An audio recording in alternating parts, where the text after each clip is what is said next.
Uma coisa que eu ia te perguntar aí, dele, voltando um pouquinho lá atrás, eu gosto de dar pelo menos o contexto histórico das coisas. Não só você falou que Santa Catarina sempre tem uma grande novidade, você vivenciou isso na pele. A gente estava até conversando sobre número de ministras mulheres na época da Dilma e os ministros que infelizmente agora são mais homens, mesmo dentro do novo governo Lula. Você viu o golpe acontecer? Eu lembro daquela época, nós falávamos que era golpe, nós éramos chamados de loucos, de teóricos da conspiração, de Era tudo teoria negacionistas da conspiração. era negacionistas econômicos, eu escutava todas essas coisas. Como é que você vê esse processo todo, tendo visto o golpe que aplicaram na Dilma, o governo Michel Temer, que aliás hoje eu estava numa coletiva com o ministro Luiz Marinho, ele falou, o governo Bolsonaro foi terrível, mas as bases da maldição desses últimos 4 anos foram firmadas com o Temer, Temer? naqueles 2 anos. E como é que você viu o Temer, o Bolsonaro, sendo espectador aí de ministra, senadora, a sua posição hoje? Queria que você Pedro, é o desse seguinte, ó, a gente não pode nunca esquecer que o golpe contra nós, contra o país, contra a soberania popular, contra os interesses. Não era só contra o governo da Dilma, né? Essa Não, que é a não, questão. não era, não era. Porque é o seguinte, nós tivemos a felicidade e a infelicidade de termos, durante o período, né, do Lula e da Dilma, de ter descoberto o pré-sal, uma riqueza fantástica, né, que alavancaria indiscutivelmente a economia brasileira. Imagina, antes de começar os resultados efetivos do pré-sal, nós já éramos a sexta economia do mundo. Sim. Já éramos a sexta economia do mundo. Certo? Então, imagine quando o pré-sal entrasse, né, na sua plenitude e da forma como foi preparada a sua exploração, né, com os recursos destinados prioritariamente para a educação, para a ciência, tecnologia, energia renovável. Então era uma alavanca econômica do maior país, porque a gente tem que lembrar isso, né? Pega toda a América, né? Toda a América do Norte, Central e qual é o país que tem potencial de ameaçar na América, entende? A hegemonia dos Estados Unidos? Não é o Canadá, não é o México, apesar de serem, né, potências importantes, mas não são. Quem tem essa potencialidade é o Brasil. Então a gente descobre esta riqueza fantástica, uma alavanca, né, fenomenal, e, ao mesmo tempo, com a política ativa e altiva do presidente Lula e da presidenta Dilma, nós trabalhamos na busca da multipolarização, sair da hegemonia absoluta, controle absoluto dos Estados Unidos, para ter um mundo multipolar. Então, entende?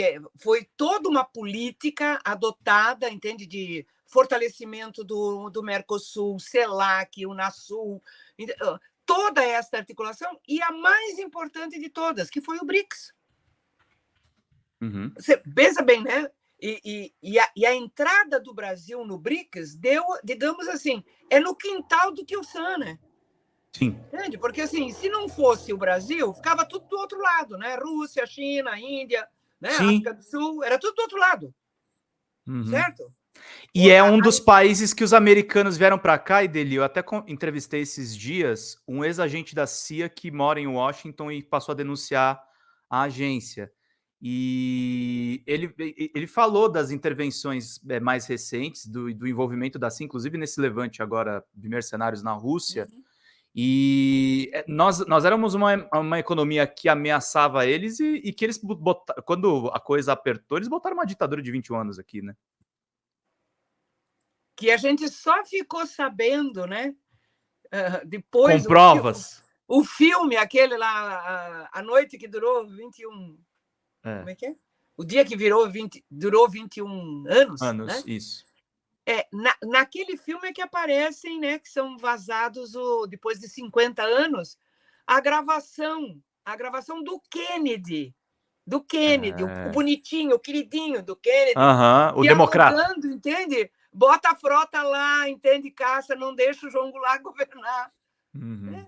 O Kennedy, aquele bonitinho, né? O É. simpático. Como o simpático do Barack Obama foi responsável por fazer o grampo, né, na Petrobras e na Dilma, por Sim, causa do pré-sal. sim. Entende? Então, os caras não brincam em serviço, entende? Não tem essa coisa de 64, 2013, 2016, 2018. Eles estavam por trás, eles estão sempre por trás. Sempre por Uhum, trás. Tá? uhum. E outro dia, até depois eu acabei fazendo uma live com ele, com o Latuf, É. eu resgatei, né? Eu nunca tinha falado com o Latuf, assim, né? Então, aí nós nos comunicamos que eu tuitei Uma charge. uma charge dele, aonde o tio Sam estava pintando o alvo nas costas do Lula. Uhum. E era uma charge de uns 3 anos atrás, 3, 4 anos atrás. E eu tuitei dizendo, nunca foi tão atual. Nunca foi tão Sim, atual. Entende? A gente sim. sabe que está na mira. O Lula está na mira. A gente Sim. não pode descuidar. Porque é o seguinte: é claro que tem estas coisas da extrema-direita, fascista, nazista, entende? Uhum. Militar, violência, ódio, etc. e tal, mas tudo isto, muitas vezes, encobre o real motivo, que está por trás, o que move. O que move é a questão econômica. Sim. E, junto E com ela, esse a mesmo a questão gente me política, né? falou, o Bolsonaro também deixou de ser presidente, não foi reeleito, porque ele Por foi causa. muito, porque ele não teve tato, porque É, era para ter é, apoio internacional era 2 palitos, só que ele é um asno. é. Não, mas é que é o seguinte, né? É que teve uma conjuntura que também, digamos assim, nos ajudou, né? De alguma forma. É porque é o seguinte, não tinha como o Biden dar qualquer tipo de apoio à reeleição do Bolsonaro, porque isso é um fortalecimento, era e é, né? Um fortalecimento do Trump, que Da derrota dele. da derrota, entende? E o Trump pode vir a ser candidato novamente contra o Biden. Né? A gente não Uhum. sabe se eles vão. Lá não tem Uhum. inelegível, né? Então a gente não sabe. Aqui ainda bem. Você viu o reitor da Bahia, né? O poder do prefixo I na língua portuguesa. Né? Então, o inelegível, fantástico. Então, lá eles não têm, né? Isto, certo? Então, o Biden jamais poderia dar qualquer sinal e permitir que o Bolsonaro se reelegesse, porque isso teria impacto político, entende, nos Estados Unidos. Só que é o seguinte, né? E ele achou que a gente ia ficar, e o Lula ia ficar mansinho, quietinho, não ia fazer nada. Aí o Lula foi lá, voltou de mão abanando e foi para a China. Voltou com uma Uhum. indústria de carro elétrico na Bahia, entende? Uma fábrica de não sei quantos mil empregados no Rio Grande do Norte, né? E assim vai, desdolarizar a economia. Então, eles estão fervendo, né? Fervendo, fervendo. Estão todos fervendo. É. E uma coisa que eu ia te perguntar, Ideli, olha só, o pessoal tá falando aqui também no nosso chat, né? Sérgio Mota, são as mesmas forças que foram contra Getúlio Jango e até mesmo contra JK histórico, gente. E é sempre, prestem atenção, o pano de fundo se chama sempre petróleo. Em Sim. todos eles. Em todos eles. Uhum, Petrobras, pano de fundo. uhum. Todos eles. É petróleo e é um país, né, Ideli, que é diferente desse país que temos, né? Desse Uhum. país do possível. O Lula ele estava perto ali de construir uma outra o Lula e a Dilma, né? Vamos ser justos aqui. Era uma outra. Eu me lembro muito que a minha família, por exemplo, foi pessoalmente afetada pelo Ciências Sem Fronteiras. Foi uma coisa que mudou a vida do meu irmão e a minha vida mesmo. Eu também tive minha viagem internacional por conta disso. Teve gente que falava que a gente tinha ido fazer turismo, a gente ganhava bolsa para fazer turismo. Porque aí as tais das narrativas, né? Ciências Sem Fronteira era para fazer turismo, as cotas era para baixar a qualidade das universidades, e assim vai, né? Quando eles não podem destruir ou impedir a política pública, né, que beneficie quem menos tem. Então, eles inventam essas barbaridades aí, adoidada, né? Adoidada.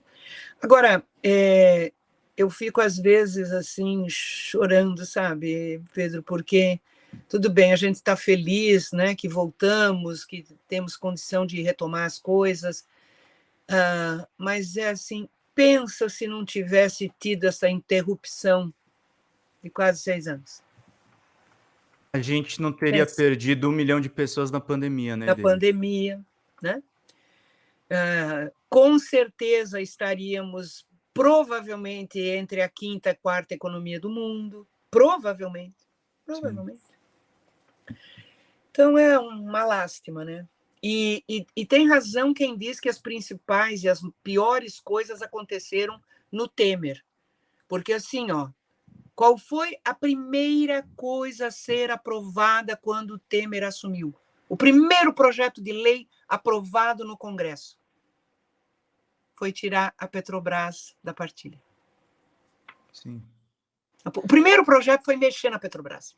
Uhum. Porque, lembra, aliás, mereceria, sabe, um estudinho mais conciso e aprofundado do papel nefasto na entrega da soberania brasileira do senhor José Serra. Sim. Em tudo quanto que é coisa de entrega dos interesses brasileiros, ele está por trás.